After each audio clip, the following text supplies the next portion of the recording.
আল্লাহর কসম নমরুদ ধ্বংস হয়েছে, ফেরআউন ধ্বংস হয়েছে। যারা বড় বড় ছিল এরা তো ছোট, এরা এখন অত বড় ক্ষমতাধর হতে পারে না। ইসলামের পক্ষে সব সময় জীবন দিতে রাজি আছে। কোন রকম ইসরায়েলি পণ্য চলবে না, চলবে না। করে বাঁচতে চায়।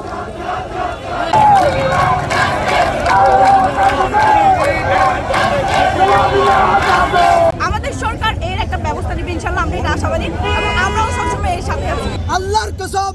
আল্লাহর কসম নমরুদ ধ্বংস হয়েছে, ফেরআউন ধ্বংস হয়েছে। যারা বড় বড় ছিল এরা তো ছোট, এরা এখন অত বড় ক্ষমতাধর হতে পারে না, এত বড় ক্ষমতাধর হতে পারে না, এরা ছোট। যেখানে ফেরআউন গেছে ভাই, ফেরআউন এমন লোক মাটি থেকে বাড়ি দিয়ে উঠছে, মাটি থেকে বাড়ি দিয়ে বড় হয়ে শক্তিশালী হয়ে তারপরে রাজার সময় বসা, সেই পর্যন্ত কোথা দাবি করে সেই পর্যন্ত ঢুকে গেছে। আমার আল্লাহ আছে, আমি আল্লাহ কিছু। আল্লাহর গুরুত্ব কোন জায়গায়? যখন মানুষ পারবে না তখন আল্লাহ পারে, কিন্তু যেটা মানুষ পারে না সেটা আল্লাহ পারে। আল্লাহ বলতেছে কি, যখন তুমি পারো না তখন আমি পারবো, কিন্তু তুমি আগে পারো কিনা ট্রাই করে দেয়, সেটাই হচ্ছে। আমরা চেষ্টা চালাচ্ছি। মাহবুব তুমি বিচার করবো, আমি জানি। আর ইয়া ইলাহি তুমি শুনে রাখো, সেই নমরুদ আর ফেরআউনের মতো যারা তন্ত্র বলছে, যারা মানবাধিকার বলছে, যারা বর্তমান ক্ষমতায় বসে নিজেকে খোদার মতো দাবি করে ফেলতেছে আর বলতেছে কই তোমাদের খোদা, সেই ফেরআউন নমরুদের মতো। ইসলাম তাদের সাথে গাজাবাসীর সাথে আসি, আমরা ইসরায়েলকে বয়কট করব। ইসরায়েলের পণ্য, বাংলাদেশ থেকে সকল ইসরায়েলের পণ্য সবকিছু আমরা বয়কট করব। যুদ্ধ করার জন্য রাজি আছে। আপনারা রাজি আছেন তো? আমরা ইসলামের পক্ষে সব সময় জীবন দিতে রাজি আছে।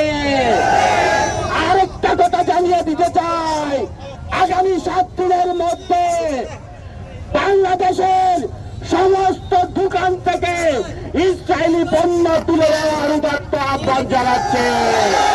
লিলি হালাল বিউটি সোপ, বিএসটিআই কর্তৃক সনদপ্রাপ্ত দেশের প্রথম হালাল বিউটি সোপ, দীপ্তিময় উজ্জ্বল ত্বকের জন্য। বাংলাদেশের মুসলমান কোন ইহুদিদের দালালি করে না। বাংলাদেশের মুসলমান ভারতের দালালি করে না। যারা ভারতের দালালি করেছে, ইহুদিদের, তারা পলায়ন করতে বাধ্য হয়েছে।